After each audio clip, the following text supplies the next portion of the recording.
ಗುರುಬ್ರಹ್ಮ ಗುರುರ್ವಿಷ್ಣು ಗುರುರ್ದೇವೋ ಮಹೇಶ್ವರ ಗುರು ಸಾಕ್ಷಾತ್ ಪರಬ್ರಹ್ಮ ತಸ್ಮೈ ಶ್ರೀ ಗುರುವೇ ನಮಃ.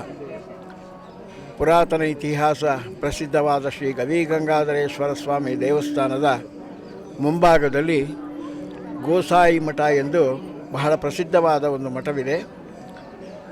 ಇದರ ಪಾರಂಪರಿಕವಾಗಿ ಸುಂದರಗಿರಿ, ಆನಂದಗಿರಿ, ಜಗನ್ನಾಥಗಿರಿ ಎಂಬ 3 ಯತಿಗಳು ಜೀವ ಸಮಾಧಿಯಾಗಿ ಬಹಳ ವರ್ಷಗಳಿಂದ ಅಲ್ಲಿರುತ್ತಾರೆ.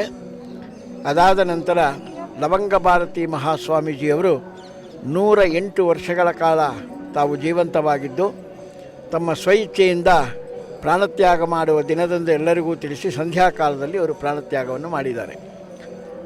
ಅದಾದ ನಂತರ ರಮಾನಂದ ಭಾರತಿ ಸ್ವಾಮಿಗಳು ಅಂತೇಳಿ ಆ ಮಠಕ್ಕೆ ಉತ್ತರಾಧಿಕಾರಿಯಾಗಿ ಬಂದು ಕೆಲವು ವರ್ಷಗಳ ಕಾಲ ಆ ಮಠದಲ್ಲಿ ಎಲ್ಲ ಭಕ್ತರಿಗೆ ಒಂದು ಆಶೀರ್ವಾದವನ್ನು ನೀಡುತ್ತಾ ಬಂದಿದ್ದಾರೆ. ಅದಾದ ನಂತರ ಸುರೇಶ ಭಾರತಿ ಸ್ವಾಮೀಜಿಯವರು ಅಂತೇಳಿ ಬಂದರು. ಆ ಸುರೇಶ ಭಾರತಿ ಸ್ವಾಮೀಜಿಗಳ ಕಾಲದಲ್ಲಿ ಕೂಡ ಹಲವಾರು ಉತ್ಪನ್ನಗಳು ಈ ಮಠಕ್ಕೆ ಬಹಳಷ್ಟು ವಿಶೇಷವಾಗಿ ನಡೆಯಿತು. ದೈವವಶಾತ್ ಅವರು ಕೂಡ ಮರಣ ಹೊಂದಿದರು. ಅದಾದ ನಂತರ ಕೆಲವು ವರ್ಷಗಳ ಕಾಲ ಈ ಮಠಕ್ಕೆ ಅಧೀನವಿಲ್ಲದೆ ಆ ಮಠ ಖಾಲಿಯಾಗಿ ಪೀಠ ಉಳಿದಿತ್ತು. ಈಗ ಕಾಶಿಯಲ್ಲಿ ವ್ಯಾಸಂಗ ಮಾಡಿ ಬಂದಿರುವಂತಹ ಮಂಜುನಾಥ ಸ್ವಾಮಿ ಭಾರತಿಗಳು ಈ ಮಠಕ್ಕೆ ಇಂದು ಪಟ್ಟಾಭಿಷೇಕರಾಗಿದ್ದಾರೆ. ಇವರಿಗೆ ಶಾಸ್ತ್ರೋಕ್ತವಾಗಿ ಆಗಮಾಚಾರ್ಯ ಡಾಕ್ಟರ್ ಎಸ್ ಸೋಮಸುಂದರ ದೀಕ್ಷಿತರವರ ನೇತೃತ್ವದಲ್ಲಿ 3 ದಿನಗಳ ಕಾಲ ವಿಶೇಷವಾದ ಪೂಜೆ ಹವನಗಳೆಲ್ಲ ಮಾಡಿ ಇವತ್ತು ಬೆಳಗ್ಗೆ 10 ಗಂಟೆಯಿಂದ 10:30 ಸಲ್ಲುವ ಶುಭ ಲಗ್ನದಲ್ಲಿ ಪಟ್ಟಾಭಿಷೇಕ ಮಹೋತ್ಸವವನ್ನು ಮಾಡಿದ್ದಾರೆ.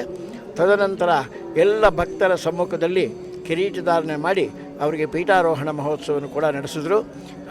ನಮ್ಮ ನಗರದ ಗಣ್ಯರು ಹಾಗೂ ಅವರ ಇತಿಹಾಸ ಪ್ರಸಿದ್ಧವಾದ ಜನಗಳು, ಭಕ್ತಾದಿಗಳು ಹಾಗೂ ಊರಿಂದ ಎಲ್ಲ ಭಕ್ತಾದಿಗಳು ಬಂದು ಈ ಕಾರ್ಯಕ್ರಮವನ್ನು ಬಹಳ ಯಶಸ್ವಿಯಾಗಿ ನಡೆಸಿಕೊಟ್ಟಿದ್ದಾರೆ. ಅವರು ಇನ್ನು ಮುಂದೆ ಎಲ್ಲ ಮರಾಠ ಜನಾಂಗಕ್ಕೂ ಹಾಗೂ ಹಿಂದೂ ಜನಾಂಗಕ್ಕೂ ಆಶೀರ್ವಾದವನ್ನು ನೀಡುತ್ತಾ ಕಾಲ ಕಳೆಯಬೇಕು ಅಂತೇಳಿ ಪ್ರಾರ್ಥನೆ ಆಗಿದೆ.